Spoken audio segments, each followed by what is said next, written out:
দিয়েছে। আমি সেখানে নিজেই গিয়েছিলাম। ভারপ্রাপ্ত চেয়ারম্যান জনাব তারেক রহমানের নির্দেশে তাদের অবস্থা দেখে আসছে।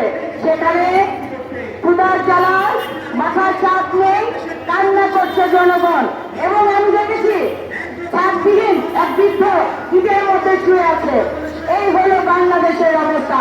বাংলাদেশের অবস্থা বড়ই সংকট, নিত্য দ্রব্য মূল্য ঊর্ধ্বগতি, মানুষ ক্ষুধার জ্বালায় আত্মহত্যা করছে। এখানে অর্থনৈতিক দুর্নীতি চলছে, এখানে সবকিছুতেই লুটপাট চলছে। ভারতের শাসন চালাচ্ছে শেখ হাসিনা বাংলা থেকে।